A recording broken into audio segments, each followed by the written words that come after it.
Another week bites the dust, and here we are, the mess around, and you can see us because that's the way technology works.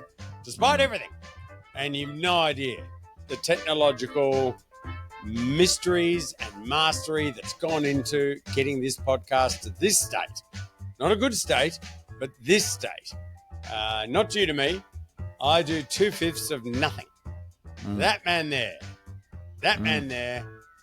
he's like Atlas. He's got the technological world on his shoulders.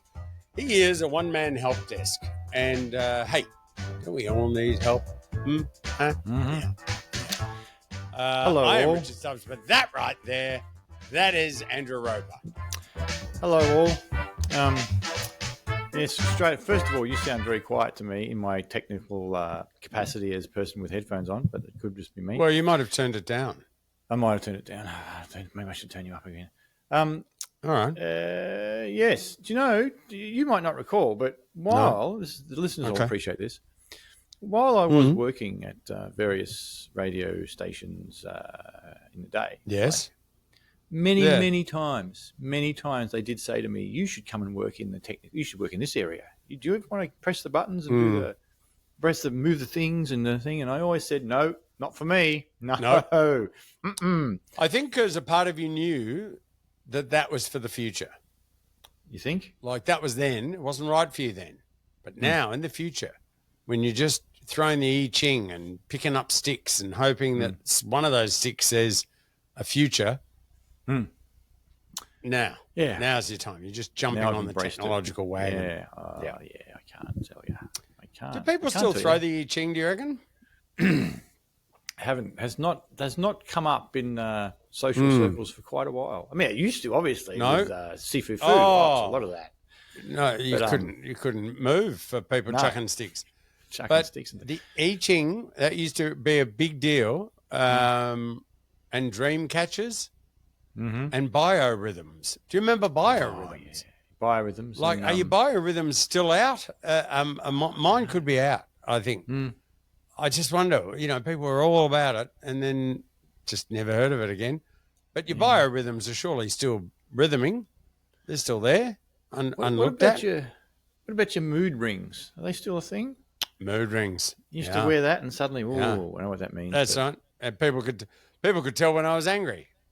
I mean, I don't think it took a fish that curled up on my hand to show them that. But that you're angry. But I mean, the fish started making me a bit angry. Anyway, it's not important. This sounds really good, by the way, but I'm making you hold the microphone, which I'm liking. It sounds really excellent, but you're having to manually. Is it better now? Well, that's the main thing. You look like an old school announcer. Oh, I can't tell you the technical. Yeah, that's what you need. A bit of that. I can't tell you the technical difficulties I've been having, but you know what? The thing is, as you know, I cope so well. I don't panic in those sorts of situations. I don't. I think I'd like a little camera, a locked-off camera, just to film you and then fast motion it and put some sort of bit of wackety sax under it, or just a stream of rage, one man's rage on his own. With no one to help him but his bare wits. It's a sort of a Bear Grill thing, but you're not out in the wild. You're just trying to deal with what other people find simple and just struggling. It's just a bloke struggling. I'd watch that.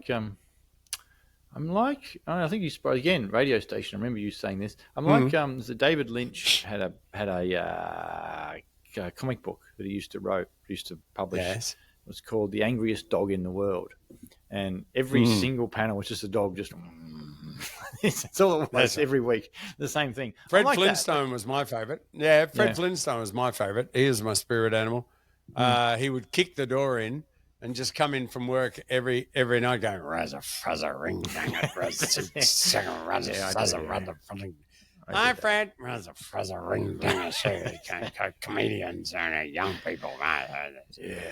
Speaking of stuff that gets up your nose, I've been meaning to ask, are there still roadworks building going on around Stately Roper Manor? Yeah. Okay. Is that still a thing? Yeah. Because that seems to have been going for a while. I haven't heard, but is it all it just makes me angry. tickety-boo or? It's it's getting course it there. does. I have to say, it's one way is pretty good now. It's pretty good. I mean, So I did get one lost. way is tickety, but would you say the other way is boo? Yeah, I'd say so. To the point, Okay. I recall with my mother on the way to the Dacos Glittering Night of Nights, I nearly made the wrong turn because they've changed and there's a lot of anger. Oh, we're going to miss the Dacoses. It's all right. It's okay. I'll figure this out. However, yeah, but there's still a lot, both ways, a lot of merging. Now, I don't know how much merging you have to do during your commute. I don't know. Do you have a commute? You don't commute.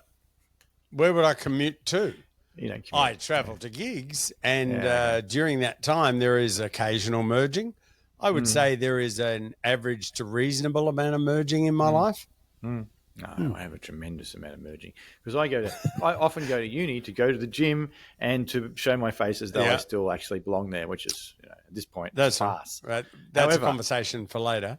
But can I just, because I can't picture the road, are you driving and folk are merging in on you, or are you the mergee? Are you the one trying to get in? Mostly, you're the mergee. That's not the people merging. Or is the mergee the one who's not merging?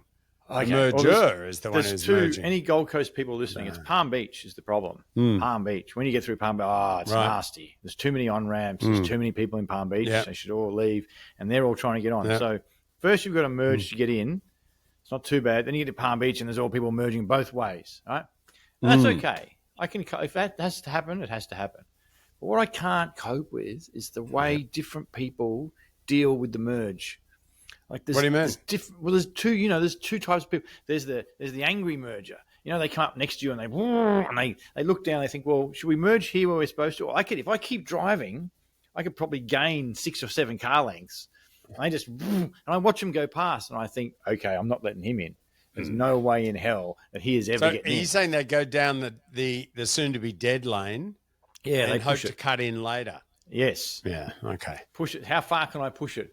What's the limit that I can drive down the soon-to-be dead lane until I can get in? And everyone else is doing it here, and then you go, no, I can get more. No. I can make it further. And personally, I go, well, that person's not getting in. Over my dead body is that person getting in. No way. Okay. And I pull that close to the car in front. All right. No, okay. No chance. No way. Do you look away or do you stare at them? It just depends. On the size of the person driving? You've reminded me of a story from Harry, Prince of Darkness, which I'll come back to in a moment. Sometimes it is nice to gloat and just look straight ahead, but depending. But what often happens, here's my problem. What often happens is I've got this planned and I'm driving up, and then just when you get there, someone cracks. Someone lets a chink in the armor. Because it's got to be everyone hold, keep him out. But no, there's always someone somewhere that lets them in. And in you come. Yeah. Some Buddhist just going, look, in you come. And look, you've driven before. How many people are you supposed to let in at a time? How does it work when you merge? One.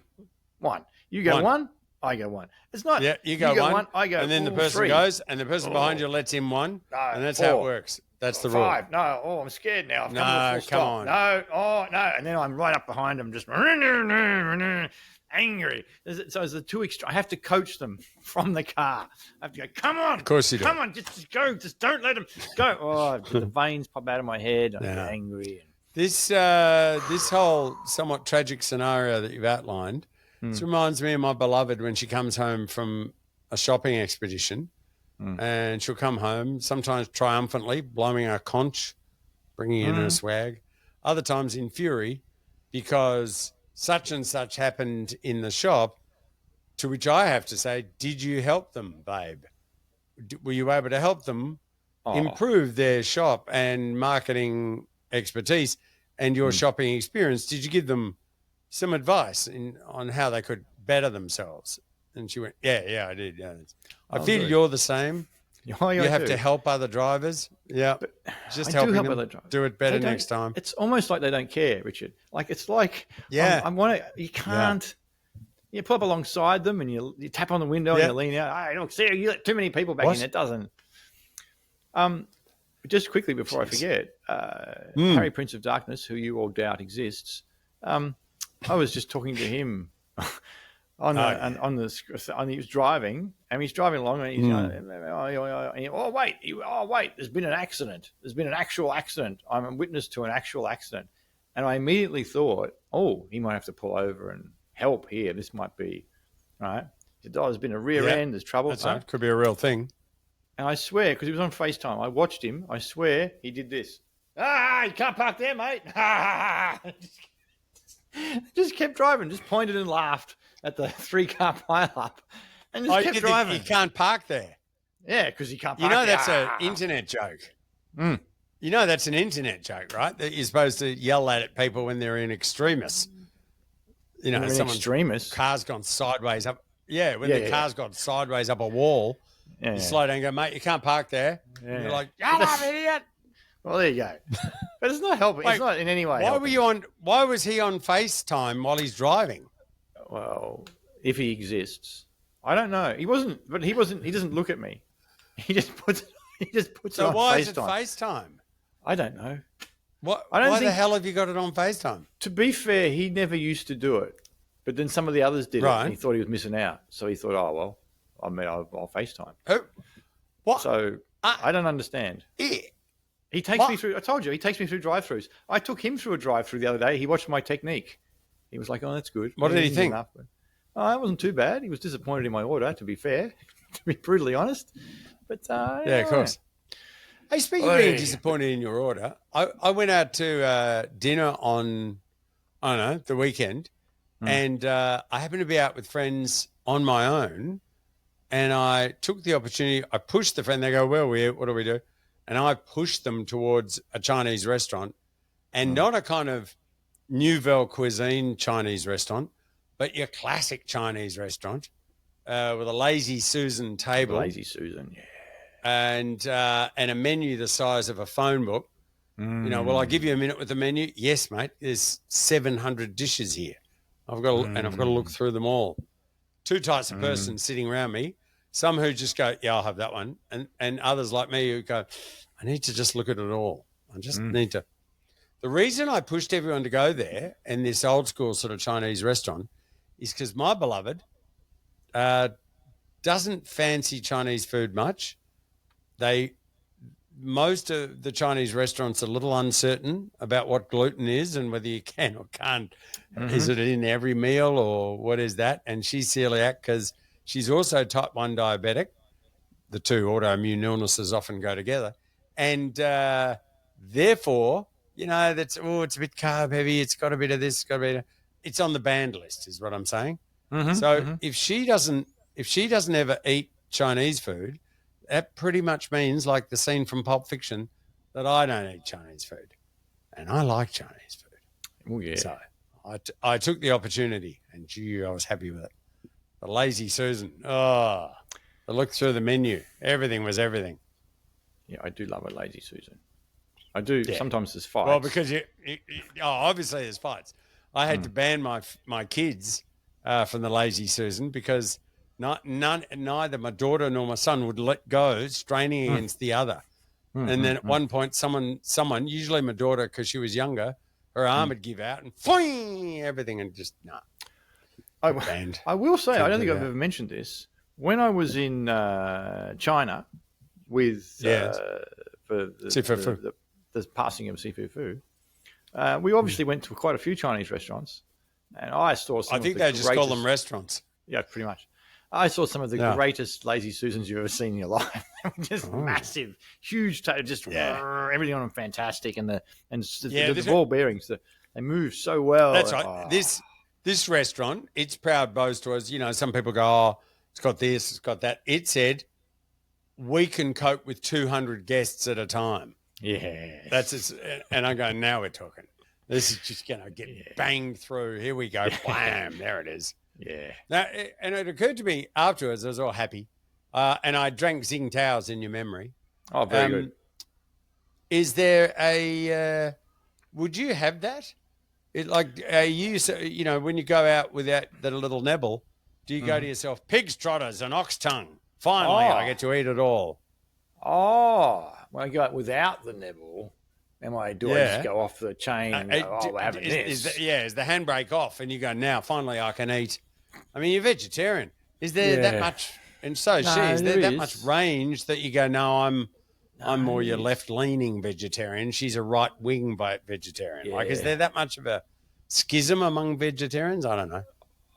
Look, the thing I'll say that prompts to mind just immediately is the level of heat in the food just goes up by a factor when she's not involved. Interesting. Because she likes to share.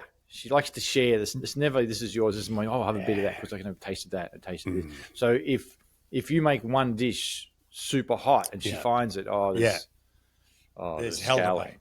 The other day, I understand. Okay. Yeah, she bought some herself and she wasn't. No, that makes sense. That makes sense. If she's not there, then I just go. Yeah. Turn it up. Do your worst. Yeah. Crank it. So I don't think. No, that makes sense. That didn't occur to me because I'm a simple man. But maybe it's not about the different cuisine. Maybe it's about the level of the spice and heat. We do a lot of cuisines. Back in the day, people go, vegetarian boring. Back in the day, we went on a cuisine safari. I don't think there's a cuisine we haven't had. We've done them all. I mean, sure. What's the vegetarian? Is the vegetarian go-to Indian? Like, do you just go, let's have Indian because they've got really nice vegetarian. Southern Indian. We've had this, and they've got a million range. Yeah, we've had this discussion before. Indian's great, but Southern Indian's good. Because there's Southern and Northern. Southern's like your idlis and your dosais and your, what are they called? The lentil pancake thing. They make a crispy lentil pancake that I should know what it's called, and it'll come to me in a minute. But yeah, I do like that. But that's a bit. Not often. You don't usually get the Southern Indian. You have to go looking. Find the Southern Indian. Yeah, but everything else is all right. Like Chinese food, no problem. Japanese food, no worries. Thai food, bring it on. I mean, your Korean barbecue can be a struggle. Yeah, that'll be a struggle. I thought they had a bit of a lend at me at the restaurant because I ordered, some greens, and they went, do you want the garlic? Yeah, garlic sauce. Toss it up. Fantastic. Do the veggies.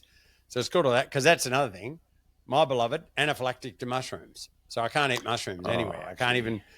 They can't even be shown the food because if they're on the same hot plate, if I go, geez, we're out for brunch and I never get to eat mushroom. I might have mushroom now. They'll cook it right next to her eggs on the hot plate and she'll go down like she's shot. So that really just takes the edge off it. I've got to eat and call an ambulance. Anyway, point is they served up the veggies, but they served the bok choy, just one giant piece of bok choy. Yeah. And I've got the chopsticks. And I'm like, you're having a lend of me, mate. How am I supposed to cut bok choy that's the size of my foot? Oh, yeah. You could have got the chopper out and given it a bit of this. What am I supposed to cheese? I do a lot. Do you have any idea how much bok choy I've eaten in my life? When you go to a Chinese I did flash through my mind. I thought to myself, geez, I like bok choy. I do enjoy it. I bet I haven't eaten anything like the amount of bok choy that Andrew's eaten. A lot. I don't even flinch at the huge wads of bok choy with your chopsticks. And I'm just going to pick up the whole thing. There's no way. You can't come off a bit. It's going to go so fast. By the time they're running towards me to go, stop, no, it's already gone. So I don't even bother. I don't try and be dainty about it. I just It is a large. When you get greens. Yeah. Speeds up, that it gives you an excuse. You just quickly throw it. Yeah, it just occurred to me, if you're with your beloved at a Chinese restaurant, given the gluten free and given the mushrooms, if you put her on one side of the Lazy Susan and just spun it, it'd be like that scene from The Deer Hunter. It'd be like, with the headband I could yell, just, Didi Mao, Mao, Didi Mao. That's Vietnamese, obviously, but still. Just spin the chamber and go click. Or every time I say click, I think of John Turturro's scene in The Big Lebowski. Dios míos, man. You rolled your way into the finals. You pull that shit on me, I'm going to stick that gun up your ass and pull the trigger till it goes click. That's right. Jesus, that's right, man. That's right. That's where the Big Lebowski goes, well, that's just... Which I think is a great comeback, and I'm bringing it back a lot now. Well, that's just like your opinion, man. Yeah, that's just your opinion. I used to hear that a lot. That's just like your opinion, man. Come on. This aggression will not stand. I haven't seen The Big Lebowski for quite a while. But I'll tell you what I have seen. I'll tell you what I have been to the cinema to see. All I right. went and saw Jaws. You might be familiar with Jaws. Have they done a remake? Is Nope. there a remake of Nope. Jaws? Nope. So isn't Jaws 45 years old or something, or 50 years old? 50 years 50 old. years It's got to old. be 50. This week. Yeah. That's why. Okay. 50 years, 50th anniversary. 50th Good anniversary. And as I said to Harry, Prince of Darkness, I said it came out in like 1975 and I have never seen it in the cinema. And he said, what, were you busy that day? I said, no. No, Harry, don't be smart. 50 So years. did you go with Harry, Prince of Darkness? No. Did the two of you go off to the cinema? No. I mean, did you imagine he was next to you, though? Yeah, okay. All right. Depending on how you look at it, we were both there. But that's a different movie. There's Tyler Durden. Do tell me more. But I know I did that thing that I do, and I don't know whether I don't know if you do this, and we've talked about. I did that thing where there was a few people that were going to go with me. I lined it up. It was a big thing. We're going to go and see Jaws, and there were lecturers were going to come. Who in God's name is prepared to go to the movies for a 50-year-old film? Film students. They should surely. I pumped them all up. I said, "Come on, it's Steven Spielberg. Yep. This is the film that started it all. You have to go. You're going to need a bigger boat. Blah blah blah blah blah." And then push came to shove on the day. And how many people do you think I went to the movies with? Just off the top of your head. None. You on your own. Not a one. Just me. Do you know the line that I keep quoting to myself when I'm doing stuff like my beloved's bringing out stuff to be put in the boot and I'm desperately loading the boot and she keeps bringing it out? Do you know what I keep saying, the line I keep using? Yeah, don't wait for me. That's a good. I'm tying knots. Don't wait for me. It's very specific, and unless you've just seen Jaws, you've no idea what I'm quoting. But I do that one. When you settled in, looking around, you'd bought 10 tickets. No one fronted. No one was there. No. How did you find Jaws 50 years later? No. What did you think? Look, it was magnificent. And there was a clip at the start with Steven Spielberg addressing the crowd. Yep. Hey, thanks for coming to my 50-year-old movie. Amazing. Do you know how old? Many in the theatre? There's a few. Not a lot. Although it was full at some other screenings, but not at mine. I chose one that no one went to. No. Okay. Maybe word got out. I don't know. How old do you reckon? This is my version of a history rant. How old do you reckon Steven Spielberg was when he made Jaws? He was 28. Yep, he was about 27, 28. When he started, 28 when he finished it. He said, now, consider that for a minute. That was... Is that sad that I just very cracked sad. that away for 4?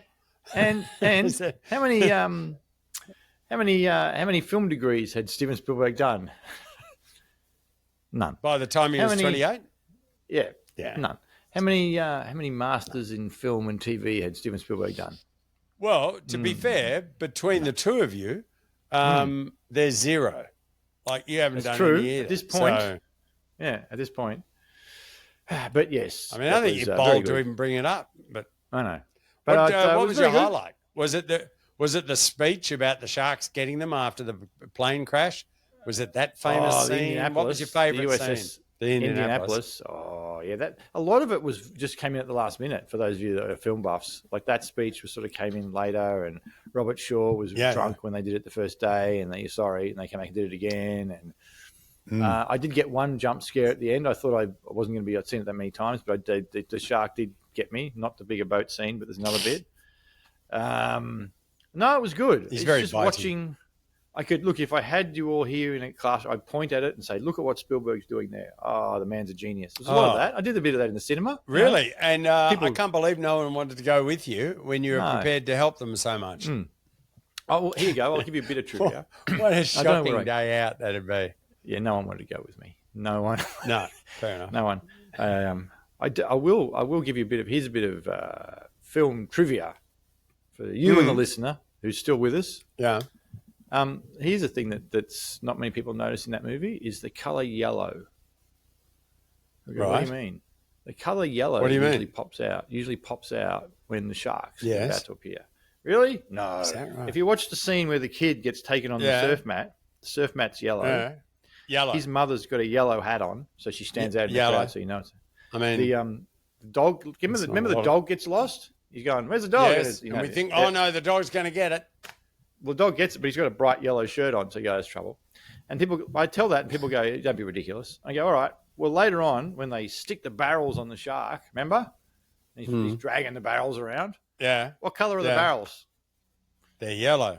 Bright yellow. Every time, bang! Every time the yellow pops up, you go, "Oh, Have you read this anywhere, or is this just coming out of a fevered sweat dream that you woke up screaming I'm yellow? not sure. That's the key.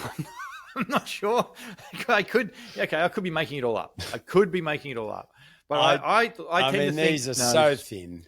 Spielberg's done that on purpose. He's gone. He really hasn't. They're going to warn you when the shark's coming. It's going to be yellow. I just don't think that's a thing. You know what? As terrible as that whole story is, and your sad obsession, it reminds me of another fish story, but this time you're Captain Ahab.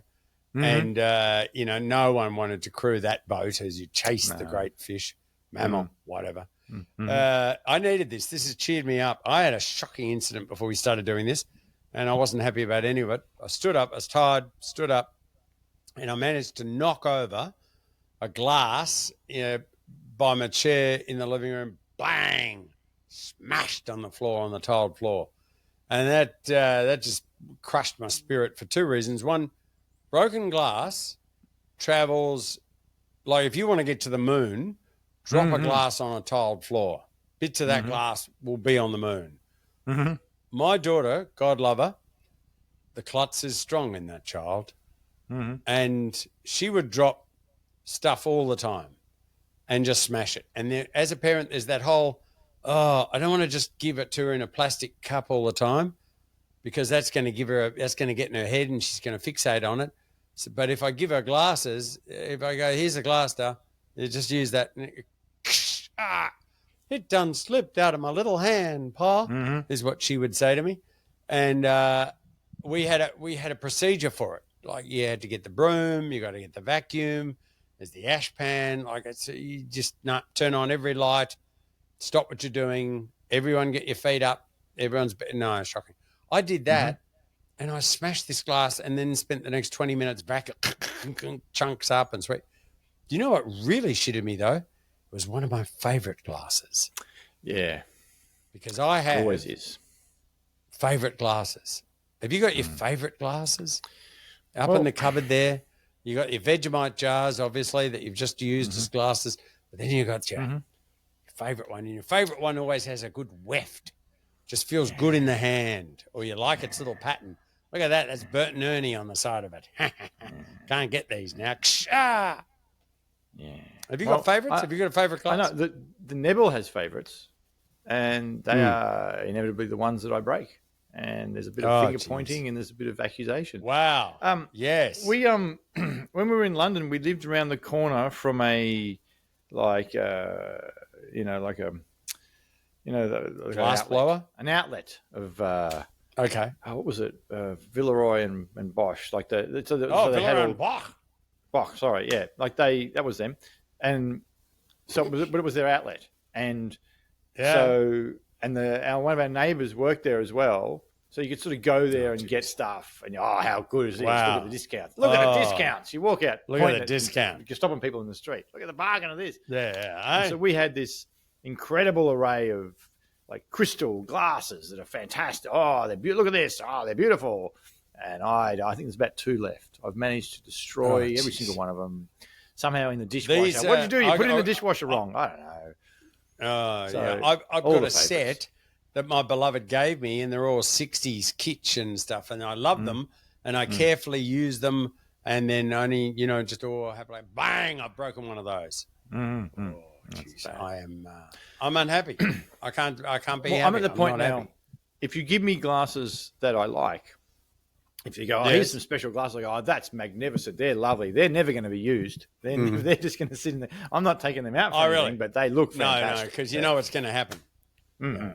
So if I give you that as a present, I'm better giving you a little plastic sippy cup. Oh, yeah.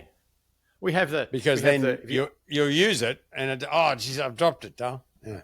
Bounced. But we have, if you open the glasses cupboard, there's all the magnificent, never used, never touched. Well, no, don't dare. No. And there's the really cheap, nasty, some of them are from burger franchises just on the side. I'm going to use that one every time.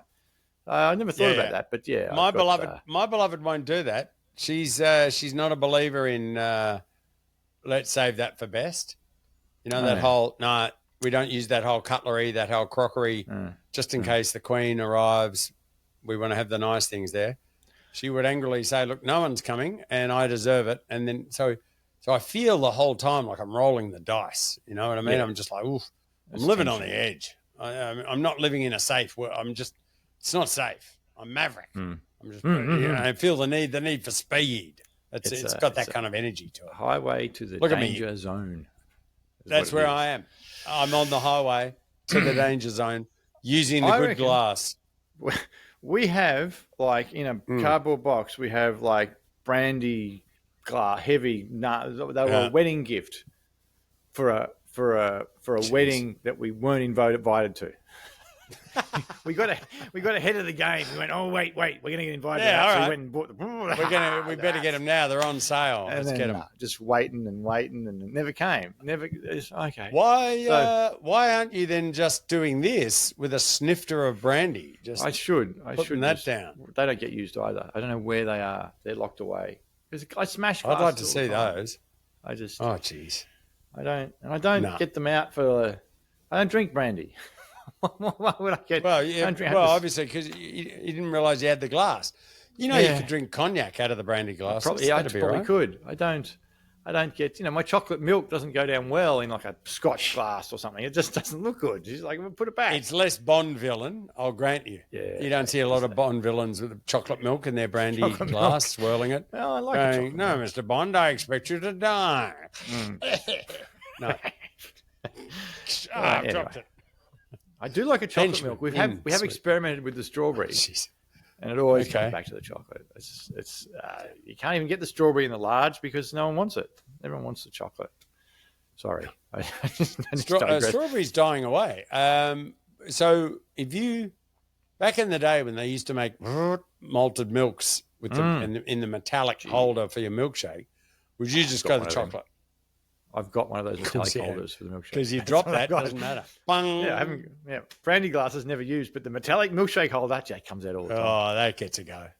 I always, when I order a milkshake, which is more than you'd expect, I rarely go for chocolate or strawberry. I look where they've got the pump bottles at the back. I'll always go for caramel or if they've got lime, because no one ever orders that and they panic. And it's full of thing because no one ever orders it. That's just me. That's how I make back in the day, mine was Blue Heaven. Oh, yeah, you never see that. Well, you don't see that because the food and beverage laws changed and they realised it's just all kinds of all kinds of wrong to put blue, whatever that is, in your body. No, don't be selling that, much less to children. But it was a simpler time. Yeah.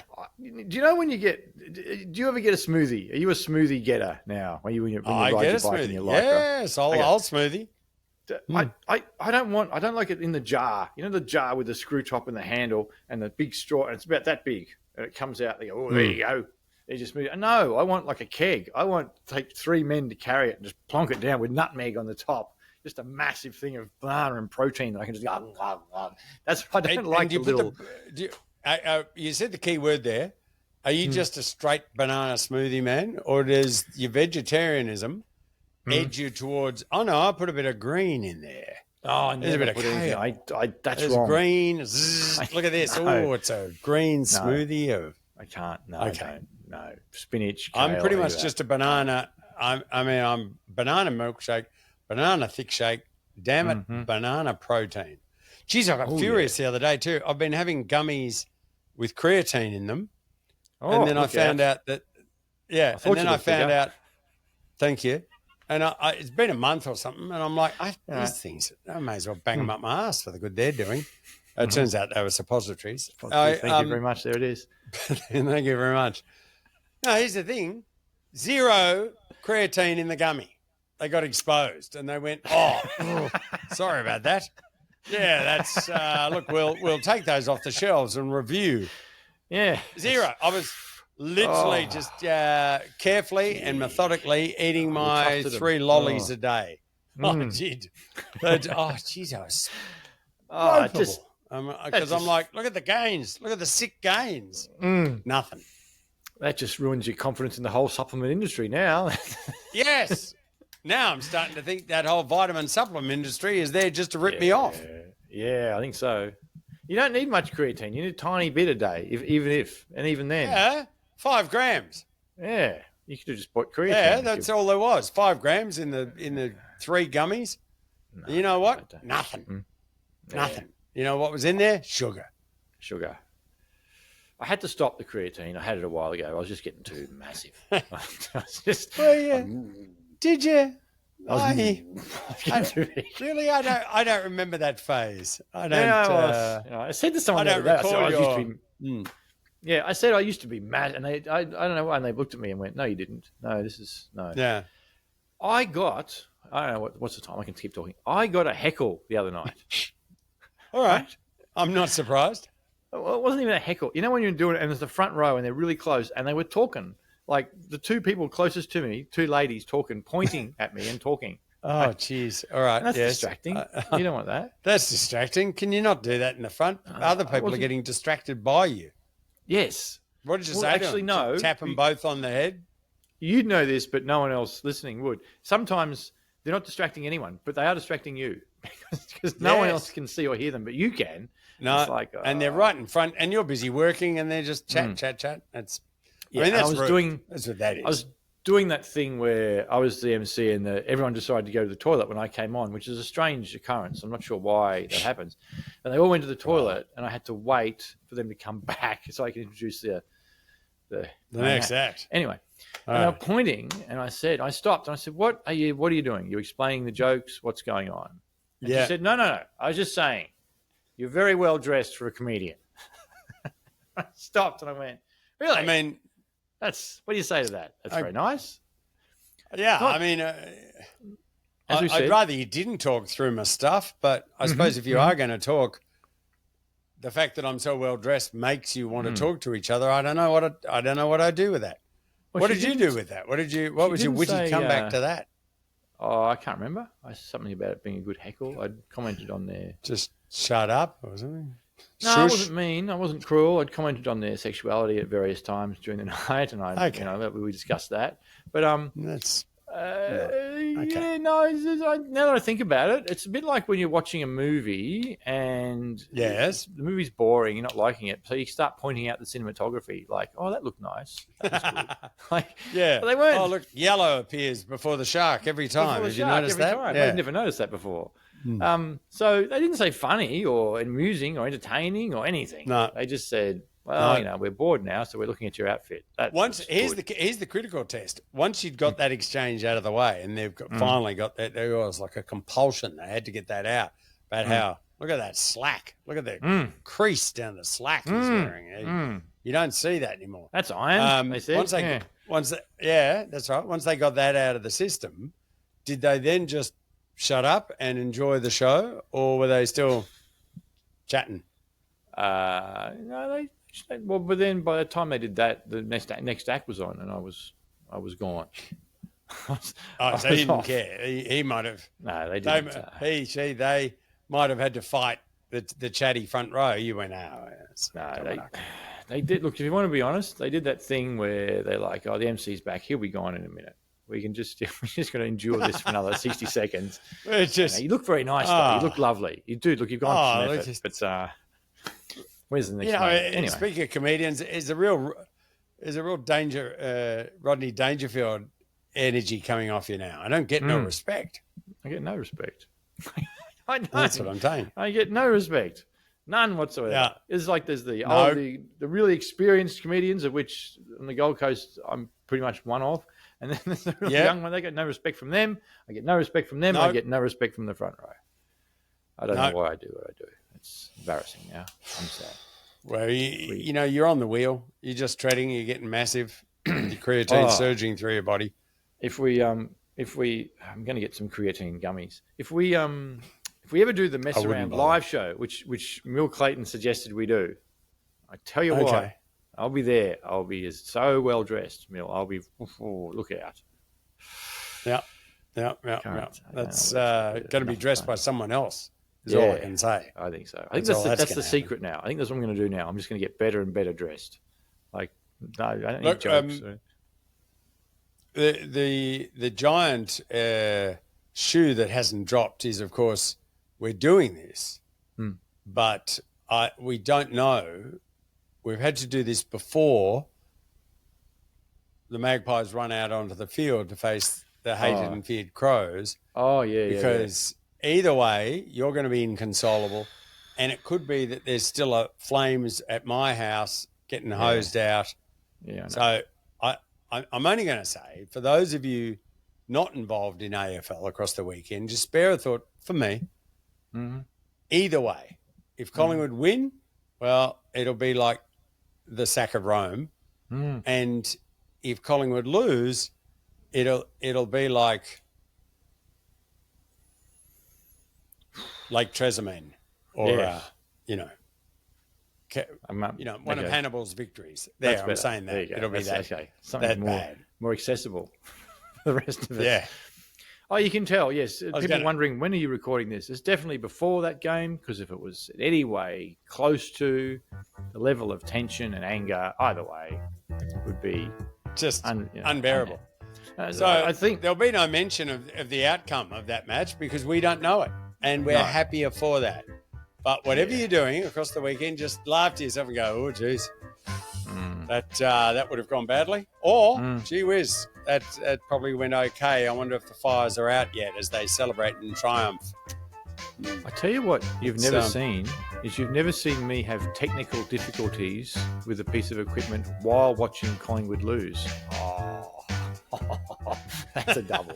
Like, if the internet goes down and the TV doesn't work, and that's bad. It's like a solar eclipse. But gee, they still talk of it. They still talk about that. Yeah. No listener of the week this week because we are waiting for the outcome of the Collingwood game. We'll bring it back next week. I'm just too angry. I'm too on edge. I can't do it. Too on edge. Okay. Long-tailed cat in a room full of rocking chairs. All right. That's it. That'll do you. That's I think that's time you're not going to get back. So